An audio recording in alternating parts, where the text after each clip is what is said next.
Have you ever wondered what it would be like to have a secret formula, kind of magic lens you could look through, and suddenly, the chaotic, noisy, overwhelming world of investing would snap into perfect, crystal-clear focus?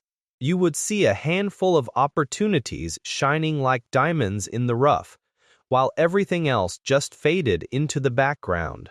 Well, the greatest investor of all time, Warren Buffett, does not have a magic lens. But he does have something remarkably close. He calls it his rules of the game.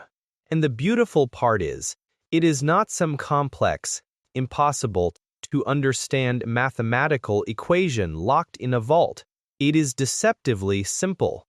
It is a framework, a way of thinking. He uses what I like to call his 4 filters.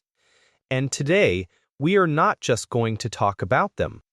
We are going to internalize them, because this is not just about picking stocks. This is about a philosophy for making intelligent decisions, both with your money and perhaps even with your life. So, imagine you are Warren Buffett, sitting in his modest office in Omaha, Nebraska. No stock tickers flashing, no frantic traders shouting. Just you, a stack of annual reports, and a bottle of cherry Coke.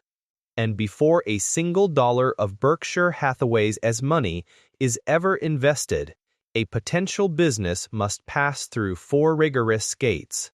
4 filters.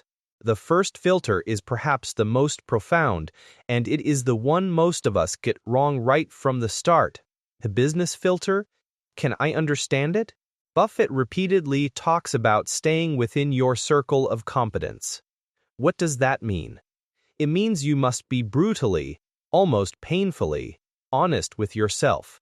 Do you genuinely understand how this company makes money? Not in a vague, they sell tech stuff kind of way, but in a detailed, this is their product, this is their customer, this is their main competitor, and this is their economic moat kind of way.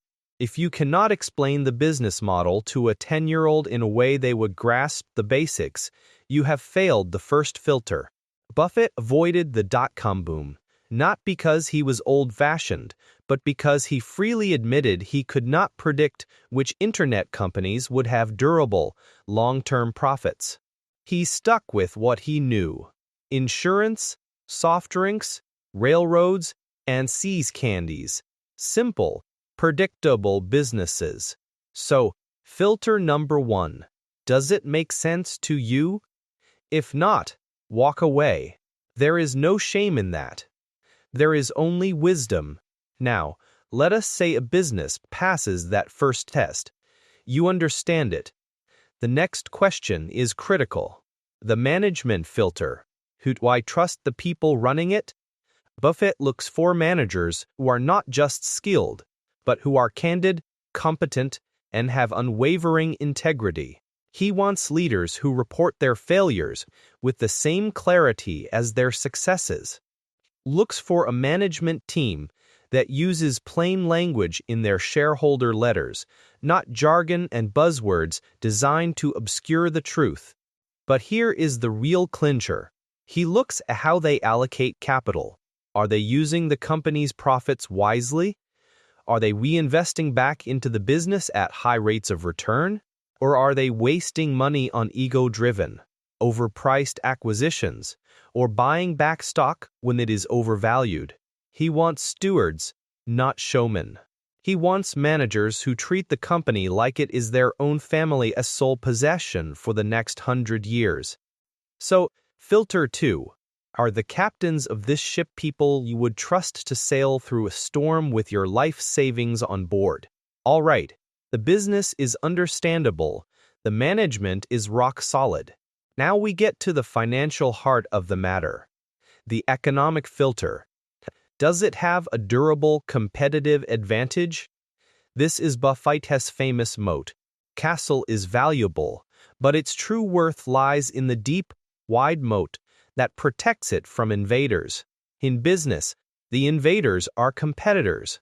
So, what is this company's moat? Is it a powerful brand, like Coca-Cola, that commands customer loyalty? Is it a regulatory license or a patent that prevents competition? Is it a network effect, like a dominant social media platform that becomes more valuable as more people use it? Or is it simply the low-cost producer, like GECO, that can always undercut rivals?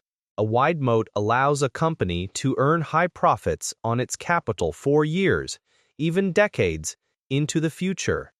It means the business is not just profitable today, but it is likely to stay profitable. It can fend off competition and generate growing streams of cash.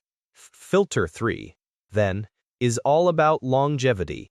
Is this business built to last, or is it a flash in the pan that will be commoditized and crushed in a few years? Finally, we arrive at the last gate, and this is where the magic really happens. The price filter. Is it available at an attractive price? This is the filter that turns a good business into a great investment. You can have the most wonderful company in the world, with a brilliant management team and an unbreachable moat, but if you pay too much for it, you will have a mediocre, or even poor, return. Buffett's mentor, Benjamin Graham, taught him one immutable law. Price is what you pay. Value is what you get. The goal is to buy $1 of value for 50 cents. This requires immense patience and emotional discipline. The market is a manic depressive creature.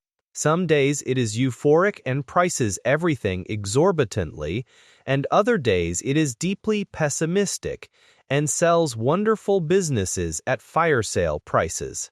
Your job is to wait for those moments of pessimism. You must have the courage to be greedy when others are fearful, and to walk away when others are greedy. The price filter force is you to be a contrarian. It demands that you have a clear, calculated sense of a company's intrinsic value, and you only act when the market price is significantly below that number. So, there you have them.